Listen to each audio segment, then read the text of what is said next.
Bonsoir à toutes et à tous, bienvenue dans Libre Ensemble, votre rendez-vous de la laïcité. Ce n'était qu'un enfant de 11 ans, lorsque le 19 avril 1943, il a sauté du train qui le déportait avec sa mère vers Auschwitz. Grâce à sa force et son courage, mais aussi à l'aide de nombreuses personnes qu'il croise sur sa route, il survit à la barbarie nazie. 80 ans plus tard, il continue de témoigner inlassablement pour que l'on n'oublie jamais, témoigner aussi pour sensibiliser au risque du rejet de l'autre et de l'extrême droite. Simon Gronowski est notre invité ce soir. Libre Ensemble, Vinciane Colson, Jacques Nizin. Simon Gronowski, bonsoir. Bonsoir. Merci beaucoup d'avoir accepté notre invitation. Alors, vous êtes celui qu'on a appelé l'enfant du 20e convoi. Vous êtes le plus jeune évadé de ce train qui était parti de Malines et qui emmenait 1631 personnes juives vers Auschwitz. Quel souvenir gardez-vous encore aujourd'hui de ce jour, de ce 19 avril 1943 ? Le 17 mars 1943, nous étions cachés à Woluwe-Saint-Lambert et nous avons été arrêtés, ma mère, ma sœur et moi. Mon père a échappé parce que ce jour-là, il avait été hospitalisé parce que mon père avait un problème du côté des poumons. Il a échappé à l'arrestation et on était à Woluwe-Saint-Lambert, dans un petit appartement, on était cachés. On a été dénoncés, je n'ai jamais su par qui. Et puis, on a été... 2 hommes sont entrés dans l'appartement et nous ont emmenés d'abord au siège de la Gestapo à Bruxelles, avenue Louise, où on nous a mis dans une cave et le lendemain, dans une grande prison, la caserne d'Ossin à Malines. Je suis resté là 1 mois et au bout d'1 mois, on m'a mis dans un wagon à Bestiaux. Avec ma mère et une 50aine d'autres personnes autour de moi qui gémissaient. Et je ne comprenais rien à la situation. J'avais 11 ans. J'étais encore dans mon univers de louveteau, des scouts. J'adorais les scouts de ma commune, Etterbeek. Et je ne savais pas que j'avais été condamné à mort et que ce train allait me conduire sur les lieux de mon exécution. Le train n'a commencé à rouler que le soir. Il faisait tout noir dans ce wagon. Et rapidement, j'ai senti que le train s'arrêtait. Et j'ai sorti du fond de mon wagon et j'ai entendu qu'on courait le long du train en tirant des coups de feu et en hurlant en allemand. C'était l'escorte de Waffen-SS du train. Je ne voyais rien, je ne savais rien, mais j'entendais. Et j'ai appris après la guerre que c'était l'action de 3 jeunes résistants qui ont arrêté le train à Boortmeerbeek, petite commune, une petite ville entre Malines et Louvain. Ils ont réussi à ouvrir un wagon, pas le mien, et ils ont sauvé 17 personnes. Ce fait est unique de toute la guerre. Oui, c'est la seule fois, dans toute l'histoire de la déportation européenne, c'est la seule fois où finalement un convoi a été attaqué. Alors ici, on va citer le nom de ces 3 résistants, Jean-Franck Lemont, Jura Lifschitz et Robert Mestrio. Oui. Et donc, ils ont attaqué ce convoi pour réussir à ouvrir certaines portes. Ce sont 3 héros qui m'ont sauvé indirectement la vie, car après, le train est reparti. Je suis tombé endormi dans les bras de ma mère, avec l'impression que des hommes de mon wagon, déportés comme moi, essayaient d'ouvrir la porte coulissante de l'intérieur. À un certain moment, ma mère m'a réveillé. Le train roulait, mais la porte était ouverte. Alors, elle m'a pris par la main, elle m'a conduit vers la porte. Là, j'ai attendu mon tour parce que 2-3 personnes sautaient devant moi. Et quand ce fut mon tour, ma mère m'a fait asseoir sur le bord du wagon, et puis elle m'a fait descendre doucement jusqu'à ce que mes pieds soient sur le marchepied. Et elle me tenait solidement par les vêtements, mais au début, je n'osais pas sauter. Ce train allait quand même vite. Et ma mère m'a dit « Le train va trop vite !» Ce sont les derniers mots que j'ai jamais entendus de ma mère. Et puis le train a ralenti et j'ai sauté. Je suis arrivé souplement sur le ballast. Je ne me suis pas fait mal, je ne suis pas tombé, ni blessé. Je suis resté debout. Et le train continuait à rouler doucement vers l'avant. Et je suis resté à côté de ce train debout. J'attendais ma mère. Je pensais qu'elle allait sauter, me suivre. Mais le train s'est arrêté complètement et j'ai entendu les gardiens qui venaient dans ma direction en tirant des coups de feu. Parce que moi j'étais plutôt en fin de convoi avec mon numéro 1200 aidés sur 1600 personnes. Mon première idée était de courir en avant pour remonter dans mon wagon. Et rejoindre votre mère. Pour rejoindre ma mère et ne pas être pris en faute. Mais pour faire ça, j'aurais dû aller en leur direction qui venait vers moi en tirant des coups de feu. Alors tout d'un coup, dans un réflexe que j'ai jamais compris, j'ai tourné à gauche et j'ai couru. Et j'ai couru toute la nuit dans les bois. Et c'était dans le Limbourg, dans les bois et les champs, dans le Limbourg. Voilà. Est-ce que vous vous souvenez de ce que vous avez vu cette nuit-là? Vous avez couru sans réfléchir vraiment où vous alliez? Je courais en me disant, où suis-je? Suis-je déjà en Allemagne ou encore en Belgique? Et que faire maintenant? Mais comme j'avais appris, comme louveteuse, comme petit scout, qu'il fallait se débrouiller et que je pouvais dire à personne d'où je venais, parce que je pouvais tomber sur un ami des nazis. Je suis arrivé dans un village, j'ai choisi une maison, une petite maison d'ouvriers qui m'inspirait confiance parce que les grandes maisons étaient souvent occupées par la Wehrmacht. Et là, j'ai sonné, j'ai dit à la dame, madame, j'ai joué près d'ici avec des enfants, je me suis perdu. Et j'ai retourné à Bruxelles chez mon père. Cette explication que j'avais échafaudée en courant ne tenait pas debout. Que faisait un petit francophone en pays flamand?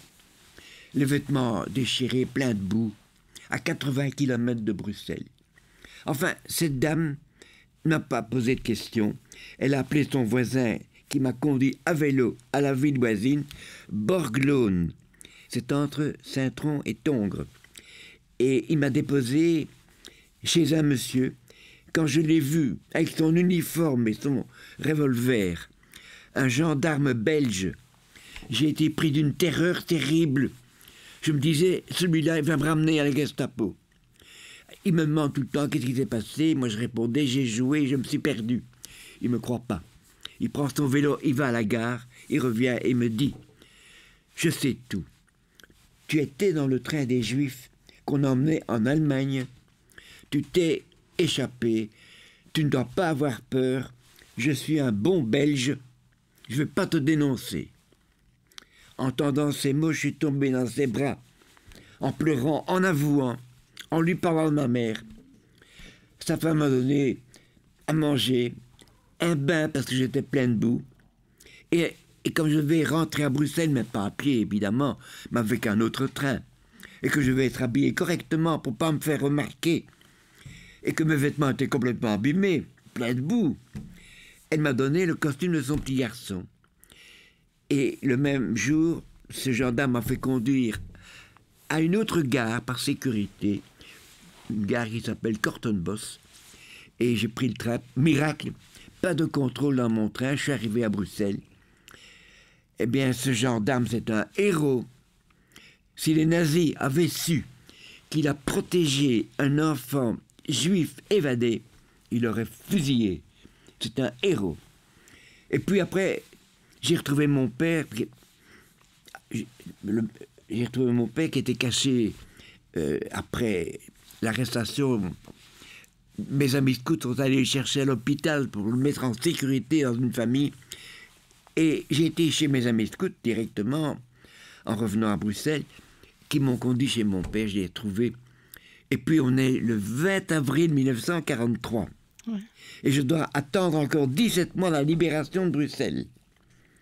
Le 3 septembre 1944. Et pendant 17 mois, j'ai été caché dans des familles catholiques qui m'ont traité comme leur enfant. J'ai changé 2-3 fois de famille, de cachette par sécurité.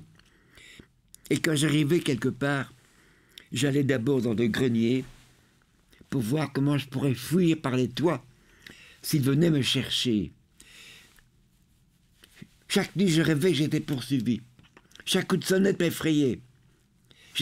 J'étais dans l'escalier, prêt à bondir vers le grenier. Pendant 17 mois, je ne suis presque jamais... Je suis peut-être sorti 2 ou 3 fois en rue. Et c'est pas facile pour un garçon j'avais 11 ans à l'époque. Vous avez vraiment vécu caché, oui. J'ai eu 12 ans. Enfin, bon... Et du coup, vous retrouvez votre père à la Libération, donc presque 1 an et demi plus tard.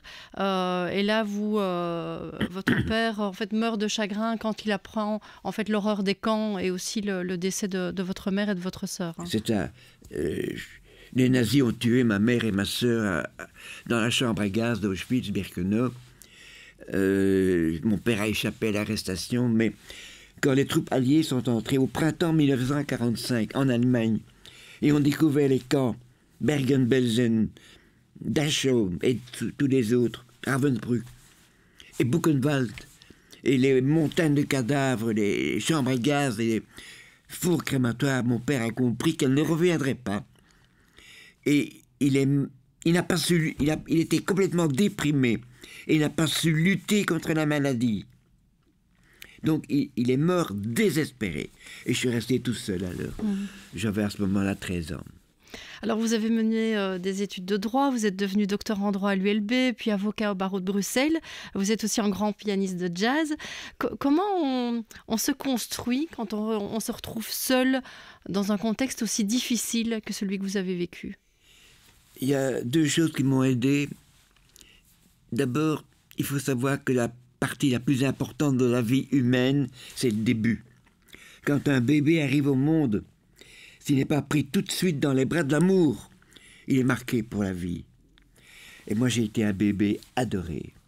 J'ai quand même vécu 11 ans dans une famille de dignité et d'amour. Et je pense que ça m'a donné une force pour toute la vie, je crois. Autre chose m'a aidé, c'est que j'adorais ma sœur, qui, elle, était brillante élève au lycée d'Ixelles, mais surtout une grande pianiste classique qui aimait le jazz aussi. Alors en pensant intensément à ma sœur, quand j'avais 16, 17, 18 ans, je suis devenu pianiste de jazz. Je n'ai pas appris la musique, je ne sais pas lire une partition, mais j'ai été pianiste de jazz. Vous dites grand pianiste, non, soyons réalistes, enfin. Je suis pas un grand pianiste de jazz. Je joue du jazz, enfin. Je fais mon possible. Mais vous le faites bien. Je crois que le jazz, pour moi, après la guerre, a été un facteur d'équilibre et d'intégration. Et c'est seulement quelques années plus tard, et même bien plus tard, que vous commencez vraiment à témoigner sur ce que vous avez vécu. Pourquoi avoir commencé à le faire, et surtout pourquoi aujourd'hui, à votre âge, à 91 ans, vous continuez presque tous les jours à aller dans les écoles, à aller faire de la sensibilisation, à aller raconter votre histoire? Pourquoi c'est essentiel de toujours le faire aujourd'hui?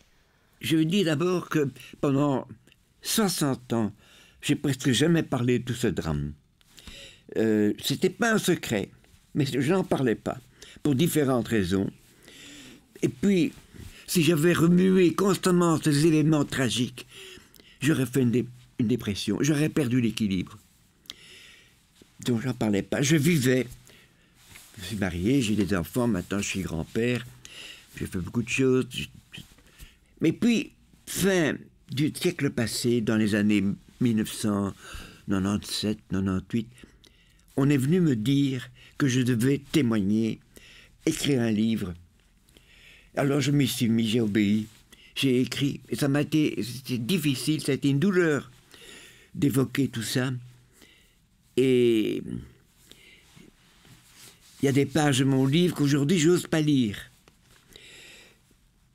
Et ça m'a pas changé, mais ça a changé ma vie. Alors pourquoi maintenant je témoigne?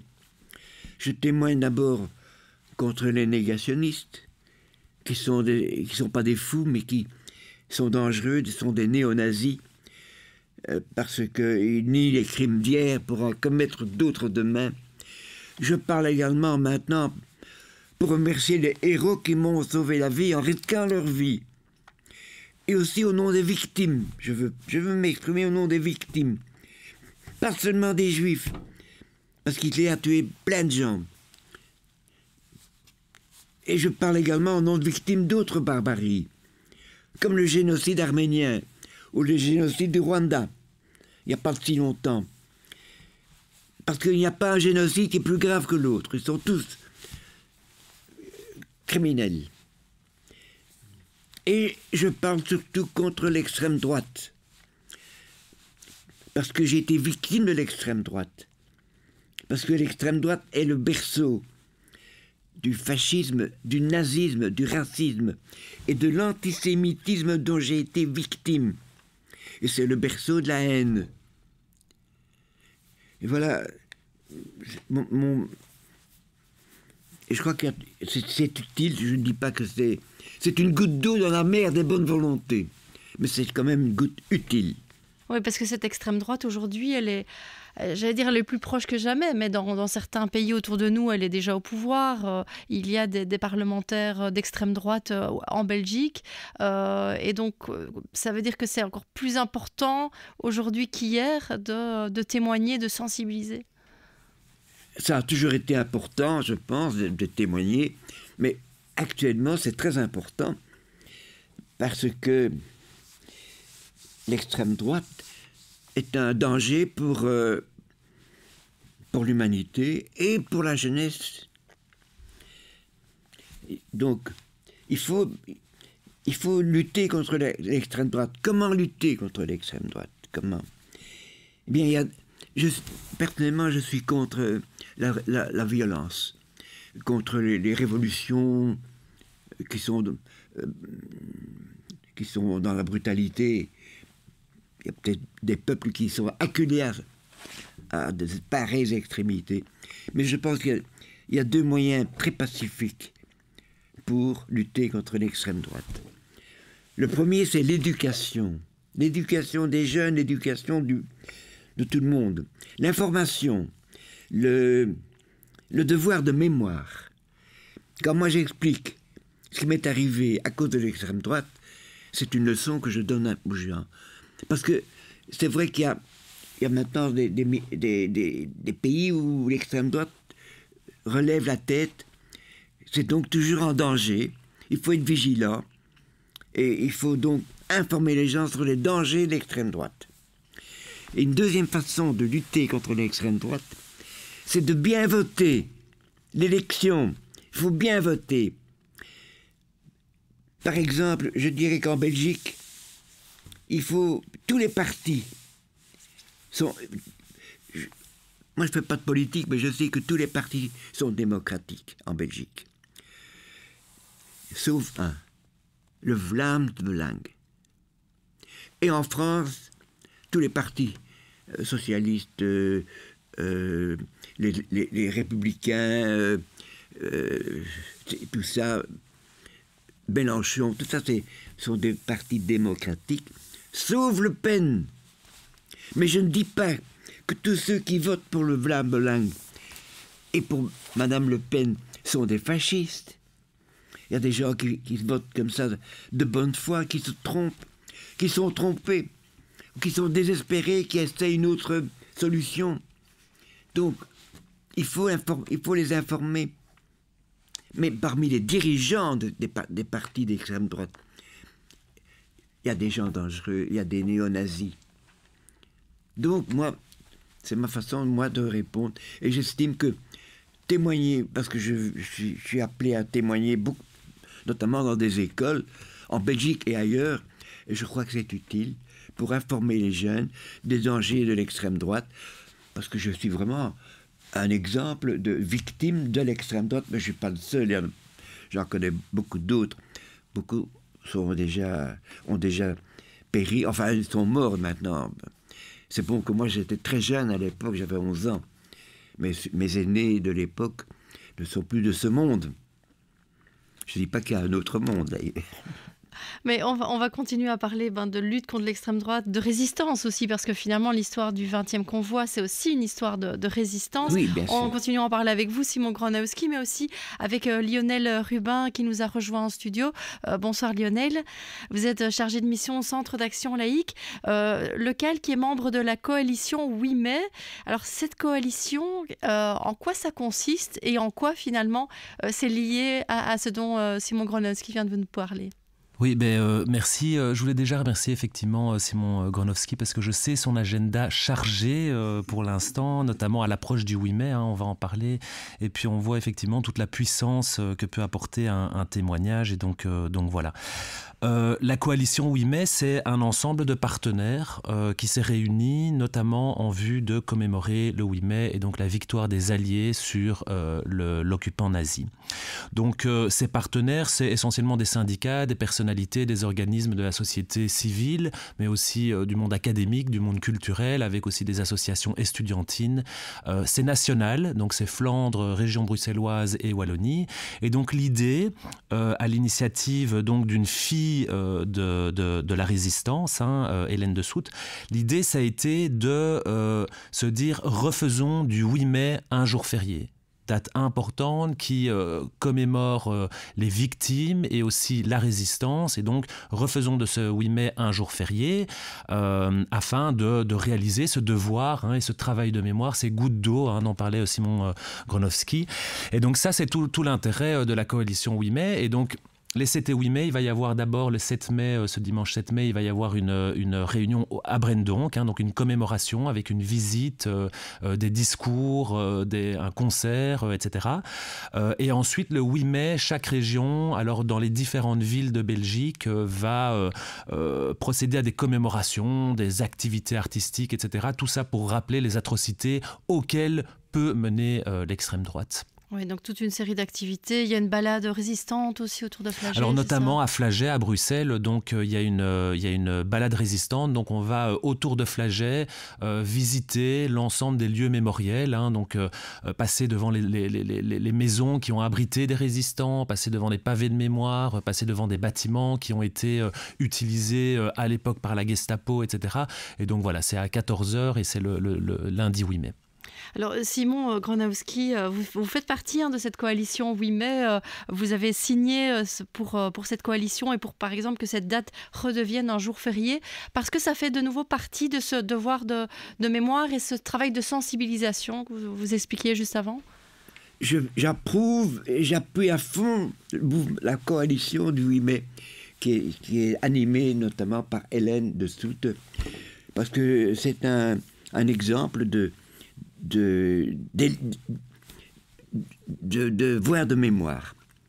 C'est important de commémorer le 8 mai, parce que le 8 mai 1945, c'est la capitulation d'Hitler et surtout la fin de la guerre en Europe.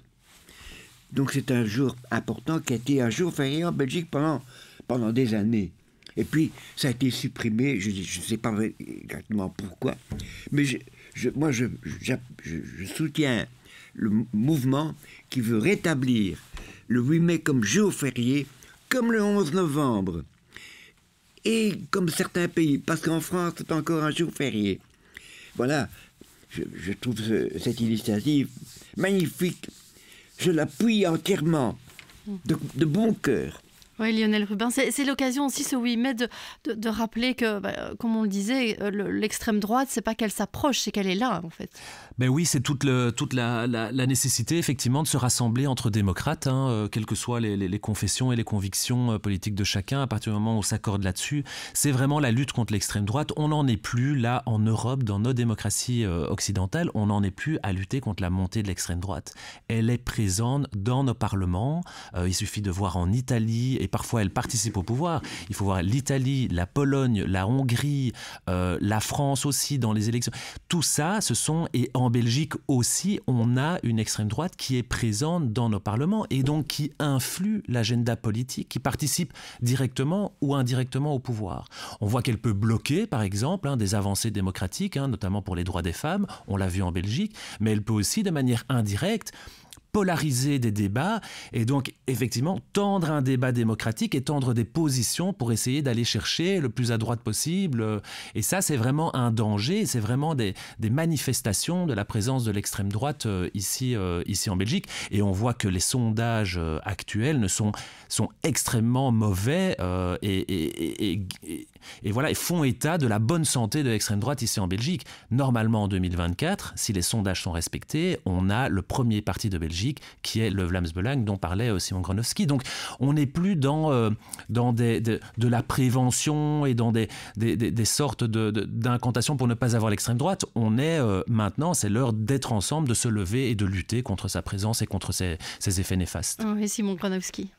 Je voudrais dire que je garde ma confiance dans l'avenir. Je suis optimiste malgré les embûches. Je dirais que malgré... En fait, moi, j'apporte pas un message de chagrin, mais un message d'espoir et de bonheur pour les jeunes. Parce que la vie est belle. Je crois que la vie est belle, certainement, mais c'est un combat quotidien, notamment le combat contre l'extrême droite. Et je dirais que malgré les événements tragiques d'hier, comme ceux que j'ai connus, et que d'autres ont connus, et je connais des personnes qui ont souffert plus que moi, et malgré les événements tragiques d'aujourd'hui, parce qu'aujourd'hui encore dans le monde, il y a des hommes qui souffrent, il y a des peuples qui souffrent aujourd'hui, et il y a notamment des mouvements néo-nazis, des résurgences d'extrême droite. Moi, je pense, par exemple, aux suprémacistes aux États-Unis. C'est aussi ce sont des vrais nazis, enfin. Ils peuvent défiler avec des drapeaux à croix gammée aux États-Unis, dans certaines villes. Eh bien, malgré tout ça, moi, je crois en l'avenir. Parce que j'ai foi en la bonté humaine. Comment pourrais-je en douter alors que des gens ont risqué leur vie pour me sauver? Comme ces familles catholiques qui m'ont caché, si elles risquaient d'être envoyées dans un camp de concentration, c'est-à-dire à la mort. Donc, j'ai un message d'espoir et de bonheur. Mais je dis, il faut lutter. S'il n'y avait aucun danger, je ne devrais pas me fatiguer, aller plaider pour la paix et pour tout ça. Mais il y a toujours un danger, c'est vrai. Il y a des résurgences, en Italie, il y a un parti qui a pris le pouvoir, etc. Et alors, bon, je ne sais, c'est un combat. J'y participe dans mes faibles moyens, comme je peux, c'est tout, enfin. C'est minime, mais c'est quand même... Si tout le monde fait comme moi, c'est très mieux. Enfin, j'ai bon espoir. Mais c'est sur cette touche d'espoir qu'on va terminer l'émission, mais j'ai quand même envie de vous poser une question encore sur l'avenir, parce que vous allez beaucoup dans les écoles, vous sensibilisez beaucoup de personnes. Comment est-ce que vous voyez l'avenir? Est-ce que vous pensez qu'il y a une génération qui va suivre, qui va continuer à relayer vos témoignages?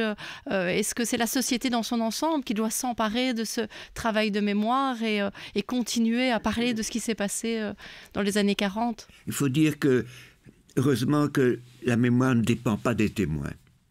Parce qu'ils vont tous disparaître, les témoins. Non, la mémoire dépend du travail des historiens. C'est le rôle de l'histoire, des historiens. Et ils ont tous les documents d'époque, ils ont des archives, ils ont des films, même les films de fiction peuvent aider à la mémoire. Et même... Des œuvres de peinture, par exemple, quand on pense au Guernica de Picasso. Voilà un élément qui rappelle la tragédie.